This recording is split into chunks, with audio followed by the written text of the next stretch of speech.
And I was like, why do we know more about our cars than we do about houses that we buy? I built an app that teaches people like me, you don't know everything you need to know about your house. And so how can we make a user guide for our house? And so that's kind of how my journey started. I ended up having to pay $25,000 to fix all of the DIY that the previous homeowner did. Like, how can I prevent that in the future? Just disclosing it and saying, like, I hired this company, I spent this amount of money, this is what they did. Those type of disclosures goes a long way to helping make sure that you're keeping yourself litigation free when selling your house. The more you take care of your home, if I take care of it now, then I don't have to do it in the future. I believe anyone can own a house. I believe it doesn't matter, race, gender. You can own a house, and I'm going to help you get to the point where you feel comfortable doing it.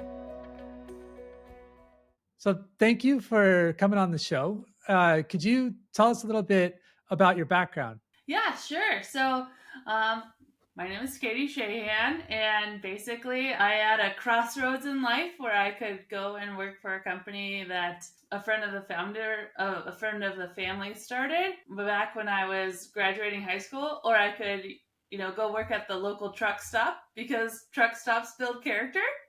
And my family's all about, you have to build character, you have to start from the bottom and work your way up. And so I had, kind of like a moral dilemma of, okay, should I, so to speak, take this handout of working for a friend of the family versus building my own character.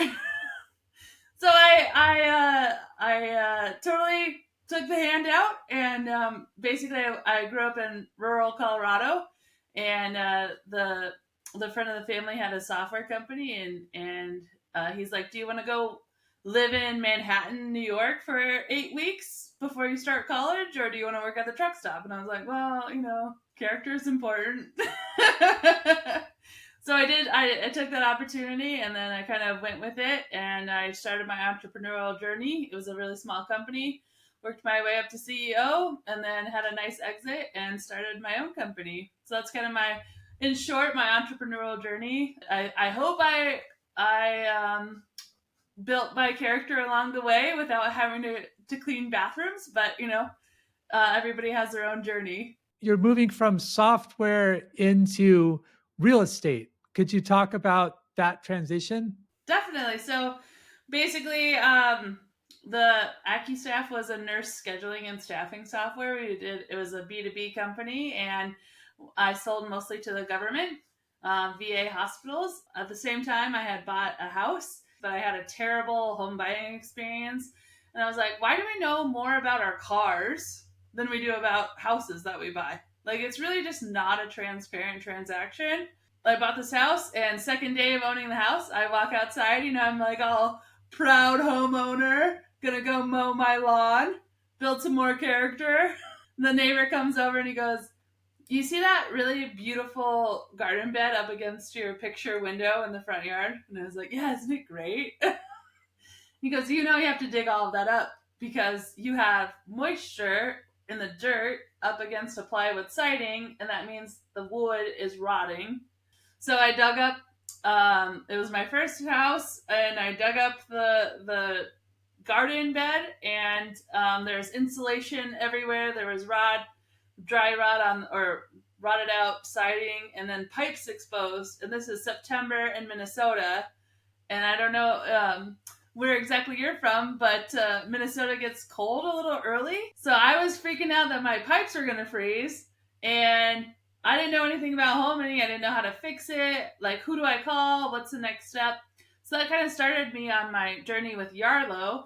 So I built an app that teaches people like me, single women, first generation, first time homeowners, even people who've been homeowners forever. You don't know everything you need to know about your house. And so how can we make a user guide for our house? And so that's kind of how my journey started. I ended up having to pay $25,000 to fix all of the DIY that the previous homeowner did. And I said, not everybody had the resources that I had available. Like, how can I prevent that in the future? Sometimes those DIY discoveries are pretty interesting, aren't they? Could you talk a little bit about making your app? What is that process like? when ChatGPT came out, it really kind of set in motion the revolution for low code or no code apps. The other really cool thing too is when app development first started. Of course, we have the two major Play stores. So we have like Google Play with Android, and then we have the Apple App Store. And back in the day, you had to have a developer develop two different code bases. But now with technology, we you can use apps like Flutter where it just outputs to the Google Play Store and the Apple App Store. So you could just manage one document or one code base and it can go to both places, which is beyond cool. Could you share how Yarlow's approach to transparency in real estate transactions benefits both the sellers and the buyers? So there's like some landmark legal cases the last couple of years about with the National Association of Realtors. So I've been clued in on a lot of what's going on, and it's just absolutely fascinating how many people have been sued in real estate transactions, and it's like it's not going down. Like we love to sue each other. So making disclosures, people talk to me and they're like, well, what if I don't want to tell anybody that I fixed the flooding in my basement? And it's like, whoa, you fixed it. Like you did it. Like you tried. That's a really good thing. And you should totally disclose that to the buyers because you attempted to fix it versus if you left it alone and you didn't tell anybody about it. Like that's a way worse scenario. Just disclosing it and saying like, I hired this company, I spent this amount of money, and this is what they did. Here's a picture of the receipt. Like those type of disclosures goes a long way to helping make sure that you're keeping yourself litigation free when selling your house, as well as you get credit for it. Like you put money into this house, you should be recognized for it. You're keeping up the maintenance. You put in new flooring, way to go, that's awesome. And then for buyers, they're seeing that and they're saying, wow, this homeowner put a lot of work into the house. I think that they totally deserve, their asking price. I think we each underestimate how much our actions signal a variety of meaning to another. So, like, I might think, oh, just this one thing I'm not going to disclose to you. But then if you find that out, you might interpret that to wonder how much else I'm not disclosing to you or what that might signal about my character or the transaction or something like that. So, yeah, I could see how having that transparency could benefit both parties in that respect. How do you envision Yarlow evolving in the next, say, 5 years? Are there new features or markets you're looking to explore? My vision is always keeping that free for homeowners. So we're trying to keep the monetization non-intrusive, so you can still get access to videos on helpful maintenance tips. But where I really see it going, and the cool part about it is, as a homeowner, there's nothing worse than you get a notification that says, "Hey, it's time to seal coat your asphalt driveway," and you're like, "I don't even know what that means." Like, thank you for the update. Where do I start?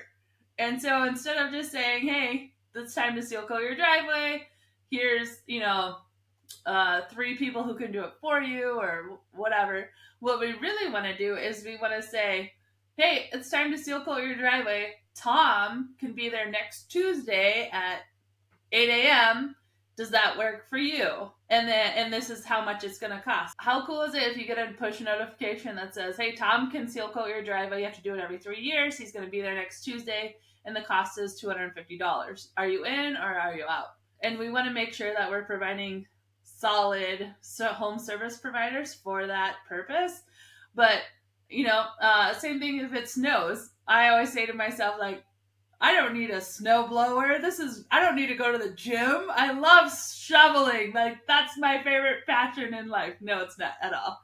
That's kind of where I see Yarlow is that not only are we giving you tools to help manage your home, but we're trying to provide service providers and make home management easier. And we can just do a push notification and say, hey, this is someone who can service you. Do you want to do it? Yes or no? And you can always say no, of course. But how cool is it to just say yes and the work gets done? What advice would you give to new homeowners to maximize their property's value over time? Obviously, the more you take care of your home, yes, it feels like it adds up and there are expenses associated with it. But if I take care of it now, then I don't have to do it in the future. So by paying, the neighborhood kid or a home service provider to clean my gutters twice a year, totally worth it because I know that I'm not going to have water intrusion in my attic, which is going to cause mold, which is going to cause water stains on the ceiling, and now I have to paint. And so there's so many consequences of not doing maintenance that it's just so much better to take care. Put a little bit of money up front, take care of that maintenance, and then I don't have to pay the long term damage that caused over time.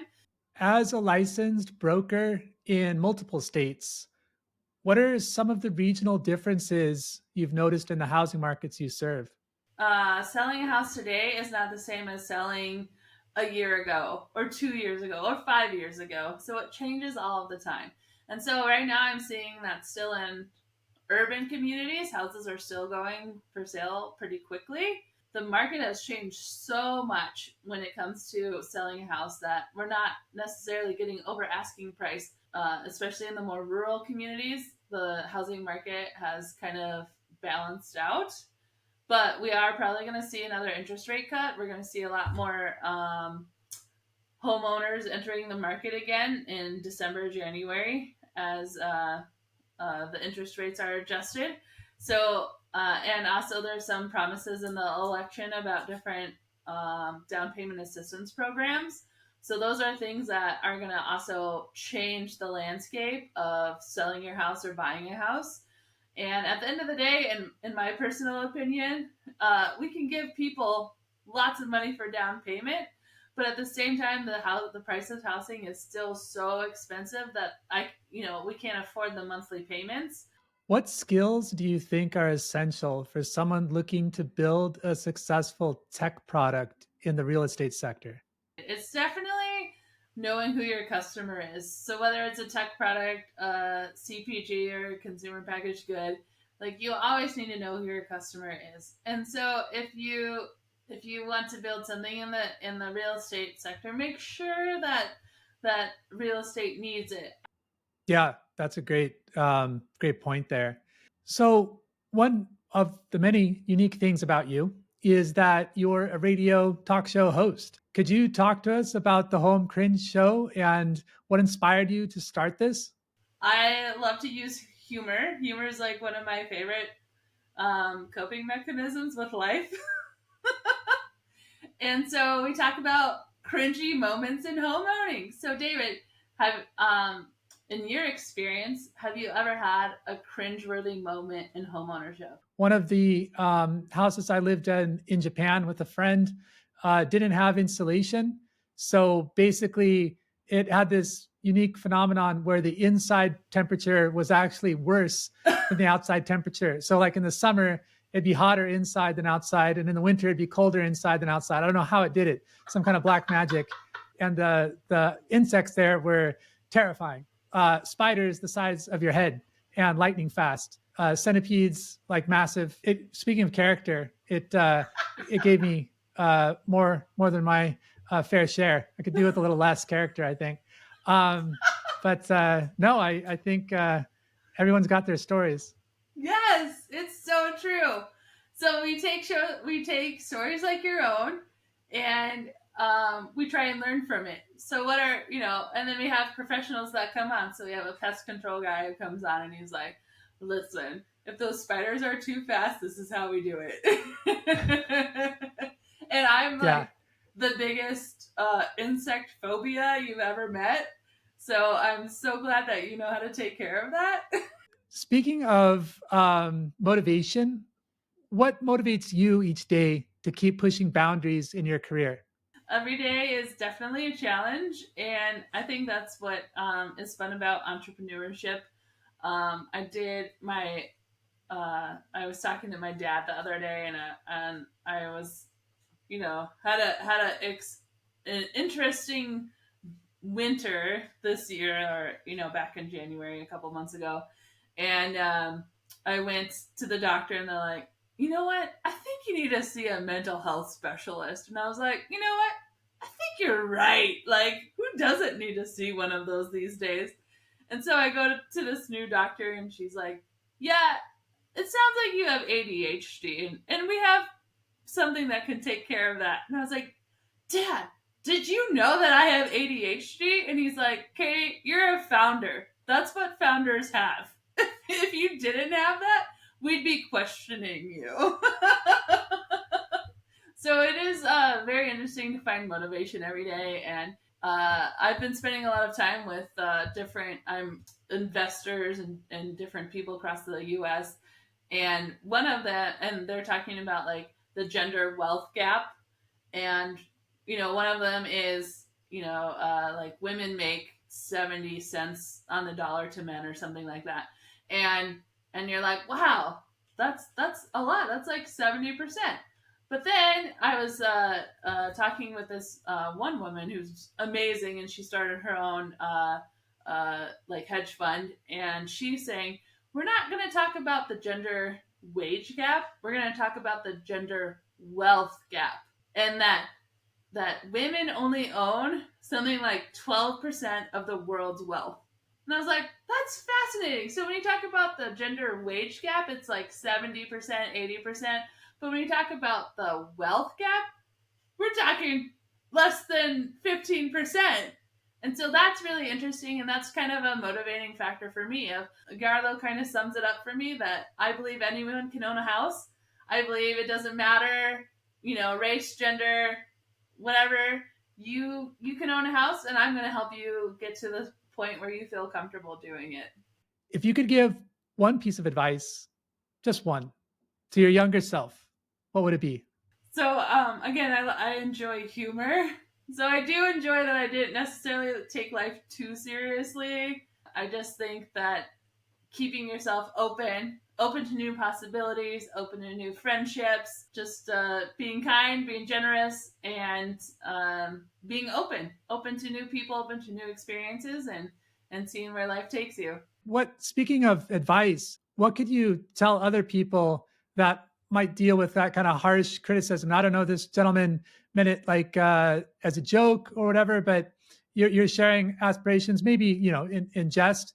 But he's maybe unnecessarily or playfully saying something to suggest that maybe, that's a far goal for you, or that's unrealistic or something like that. I was just in LA for Tech Week last week, and I mean, there's always stereotypes about women in tech and how we're such a minority. And so, I mean, like, you encounter interesting people all the time, interesting situations, and at the end of the day, I think I'm just like what you said. It's just water over the bridge, and all I have is kind words for people, and hoping that they can repay it. I think usually the way that people respond to something is more about them. What's next for you personally and professionally? Any upcoming projects or initiatives? One of my weaknesses, I say, is that I sometimes get caught up in the trees or in the weeds, and I don't look up as much as I should. And so, strategic vision is something that I'm really passionate about, but I get distracted easily. I'm just looking forward to building Yarlow and trying to make it so everybody, it's a household name. You guys, homeowners, are able to use it. We're able to learn about how to take better care of our houses and build generational wealth. The website is yarlow.com. That's YARLOW.com. And is that only the US, North America? Right now, the app is available in the US and Canada. And then we're working on expanding from there. But that's a next big research project for myself, is in different areas, what are the proper names for things, and then how we can do Hmm. the language translations. Well, really interesting talking with you from an entrepreneurial background, from radio show, and then also what you're doing in tech and real estate. Is there anything that we didn't touch on that you'd like to highlight? I just really appreciate your time. I really appreciate your audience. And if you guys are a homeowner or looking to own a home, go ahead and download our app. It's YARLOW. And hopefully, we can make home ownership and the whole buying and selling process better as you approach, as we move through these amazing times in life. Great. Well, thanks again. It was a pleasure speaking with you today. Same, David. I'll talk to you soon.